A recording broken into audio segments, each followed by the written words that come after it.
ঘন কালো মেঘে ঢাকা আকাশ, উঁচু এক গাছের ডালে ছোট্ট এক বাসা। সেই বাসায় আছে দুই ছোট্ট পাখি, টুনু আর পিনু, আর তাদের মা মিঠি। বসে আছে ছানাদের পাশে, চোখে উদ্বেগের ছায়া। আকাশের বুক চিরে বজ্রপাতের রাগ নামছে, বৃষ্টি নামবে নামবে করছে। মা, পেটটা খালি, কিছু খেতে দাও না। মা, খুব খিদে লেগেছে। আহা আমার সোনা ছানারা, আমি জানি তোমাদের খিদে পেয়েছে, কিন্তু বাইরে তো দেখো কেমন কালো মেঘ, বাতাসে ডাল দুলছে, বৃষ্টি পড়তে শুরু করেছে। এখন গেলে ভিজে যাব। তবু যাও না মা, একটুখানি দানা আনো না। হে ঈশ্বর, আমি কি করে বোঝাই ওদের? বাইরে এখন মৃত্যু নেমে এসেছে, কিন্তু ওদের কান্না আমি সহ্য করতে পারবো না। মিঠি কিছুক্ষণ চুপ করে রইল, তারপর ছানাদের বলল, শোনো আমার প্রিয় টুনু পিনু, আমি একটু খাবার খুঁজে আনবো, কিন্তু আমি না ফেরা পর্যন্ত তোমরা কেউ বাসা থেকে এক পা বেরোবে না, বুঝলে তো? হ্যাঁ মা, কথা দিচ্ছি। ভয় পেও না, মা সব ঠিক করে আসবে। এই বলে সে উড়ে গেল।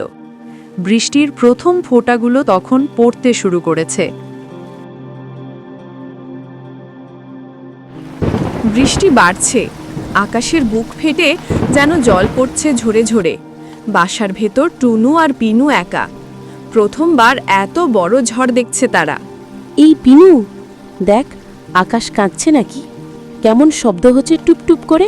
হয়তো আকাশও আমাদের মতো কাঁদছে। মা তো চলে গেছে। মা না আসলে আমরা কি করব? চুপ কর, মা বলেছিল সাহসী থাকতে। চুপচাপ থাক, চোখ বন্ধ কর। কিন্তু হঠাৎ এক বজ্রপাতে তারা ভয় পেয়ে গেল। মিঠি উড়ছে, বৃষ্টির ফোঁটা যেন ধারালো কাটার মতো গায়ে পড়ছে, কিন্তু তার চোখে কেবল এক দৃশ্য, টুনু আর পিনুর মুখ। না, আমি হারতে পারবো না, আমি মা, আমার বাচ্চারা আমাকে ডাকছে। সে কষ্টে উড়ে এক কৃষকের খেতে এসে কিছু গমের দানা পেল। সেগুলিকে সে তার ডানার মধ্যে নিয়ে বিশ্রাম নিচ্ছিল। তখনই এক চেনা কণ্ঠস্বর শোনা গেল।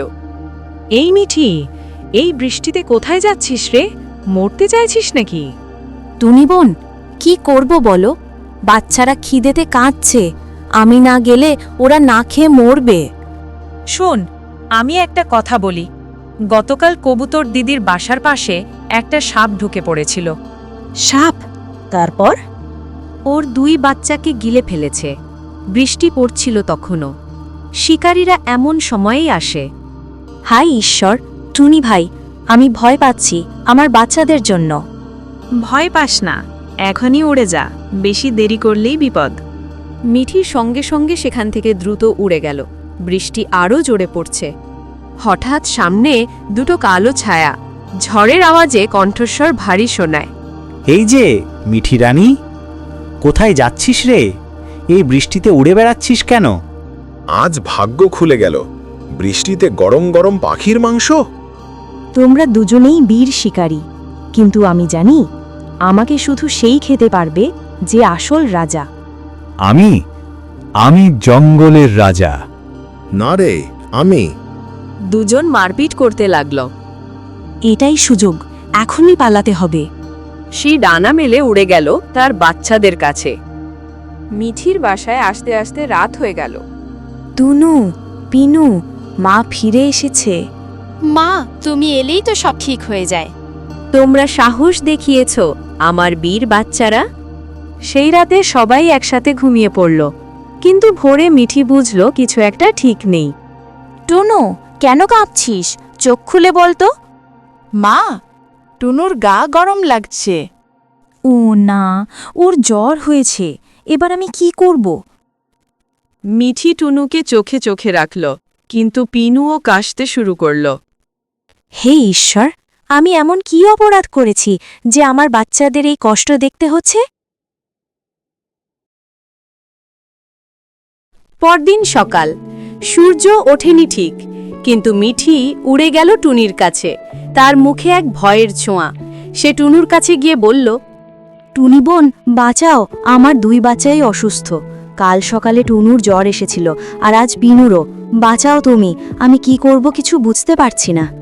চিন্তা করিস না, নীলছায়া জঙ্গলের ওই পারে রূপছায়া জঙ্গলের একটা গর্তে থাকে ডাক্তার চিন্টু ইঁদুর চিকিৎসক।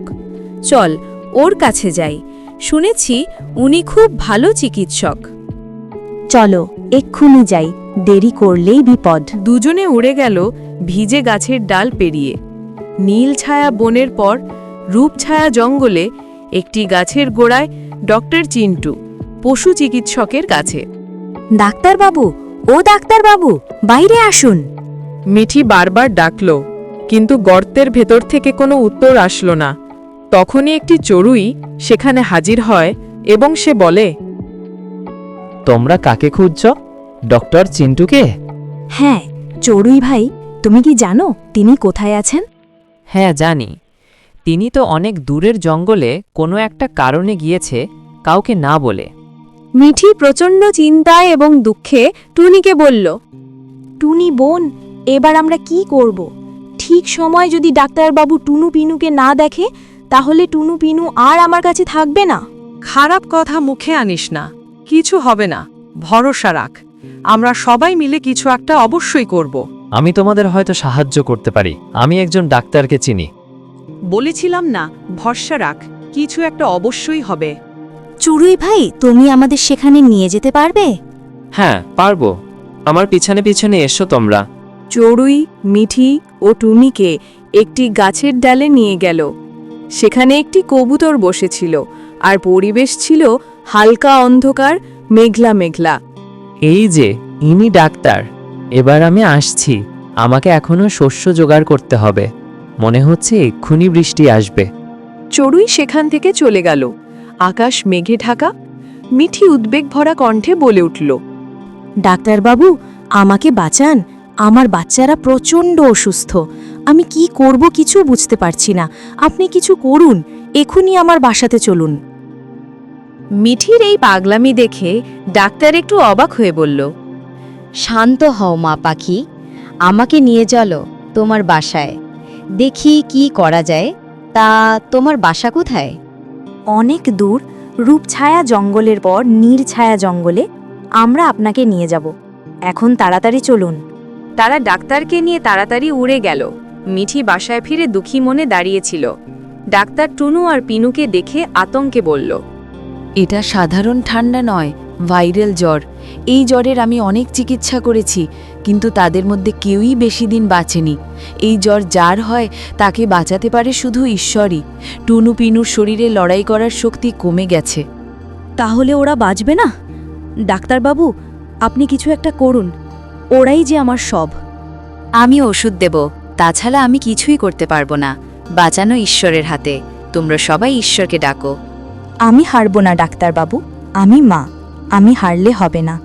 আমার বাচ্চাদেরকে আমাকেই সুস্থ করে তুলতেই হবে। আচ্ছা, আমি এখন আসছি। এখনও আমার অনেক জায়গায় যেতে হবে, আর যদি কোনো দরকার পড়ে আমাকে বলবে।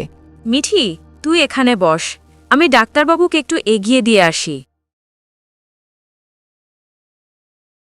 মিঠি উড়ে গেল বাসা থেকে। সে উড়তে উড়তে বহুদূর চলে গেল জঙ্গলের সবচেয়ে উঁচু গাছে, নীরব চূড়া। সেখানে কেউ যায় না। মিঠি একা বসে আছে, তার শরীরে ভয়ের ছোঁয়া, কিন্তু চোখের রাগ। হে বিশ্বজগৎ, আমি কিছু চাইতে আসিনি, আমি লড়তে এসেছি। আমার বাচ্চাদের বাঁচিয়ে দে। আমি এক মা, আমার মমতা যেন তোর নিয়মের চেয়ে বড় তা প্রমাণ হয় আজ। যদি তা না হয়, আমি এই জঙ্গলকে ধ্বংস করে দেব। এই জঙ্গল এক সন্তানহীন মায়ের আত্মচিৎকার শুনবে, যা এই বিশ্বজগতের শেষ পর্যন্ত যাবে। মিঠি কিছুক্ষণ চুপ রইল, তারপর সে আবার বলে উঠল, হে বিশ্বজগৎ, আমি কিছু চাইতে আসিনি, আমি আজ লড়তে এসেছি। ফিরিয়ে দে, আমার বাচ্চাদের ফিরিয়ে দে। হঠাৎ একটা বজ্রপাতের মতো শব্দ হলো, তারপর হাওয়া থেমে গেল, যেন প্রকৃতি নিজেই উত্তর দিল, যা, তোর কিছু হবে না, তোর ভালো হবে। মিঠি সেখান থেকে উড়ে ঘরে ফিরে এলো, বুক ধড়ফড় করছে। বাসায় ঢুকেই শুনে ছোট্ট এক মৃদু আওয়াজ, মা, জল দাও না, ঠোঁট শুকিয়ে গেছে। তুমি কোথায় গিয়েছিলে মা? পিনু ভয় পাচ্ছিল। আমার সোনা, তুই জেগে উঠেছিস? আমি প্রচণ্ড ভয় পেয়েছিলাম। আমি মনে করেছিলাম তোরা হয়তো আর আমার কাছে থাকবি না। মা, আমরা তোমায় ছেড়ে কোথায় যাব? মিঠি দুই ছানার দিকে তাকিয়ে চোখে জল এসে গেল। তার চোখের জল বৃষ্টির মতো ঝরছে, কিন্তু এই বৃষ্টি দুঃখের নয়, ভালোবাসার। এই বিশ্বজগৎ যেন মিঠিকে তার সমস্ত কিছু তাকে ফিরিয়ে দিয়েছে। পরদিন সকাল, আকাশ পরিষ্কার, রোদে ভিজে গাছের ডালগুলো চকচক করছে। সেই গাছেরই একটি ডালে টুনু, পিনু ও তার মা দাঁড়িয়ে আছে। মা, আজ আমরা উড়ব। দেখো, আকাশ আজ আর কাঁদছে না। আকাশ কাঁদে না রে পিনু, ও অনেক বড়, ওর চোখ নেই। কিন্তু মাঝে মাঝে মনে হয় হয়তো আকাশ কাঁদে, চুপচাপ, কারো কাছে না বলে। মা, আজ আমরা উড়ব আর ভয় পাবো না। আজ থেকে তোমরা শুধু উড়বে না, সাহস নিয়ে বাঁচবে। মনে রেখো, ঝড় সবসময় ভয় দেখায়, কিন্তু মায়ের ভালোবাসা তাকে হারায়। এভাবেই এক মা, এক ঝড়, এক বিশ্বাস আর এক ভালোবাসা জঙ্গলের ইতিহাসে লিখে গেল এক অমর গল্প। হ্যালো বন্ধুরা, আমাদের এই গল্পটি ভালো লাগলে লাইক, কমেন্ট করুন। আর এমনই আরও নিত্য নতুন ভিডিও দেখতে আমাদের চ্যানেলকে সাবস্ক্রাইব করতে ভুলবেন না। ধন্যবাদ।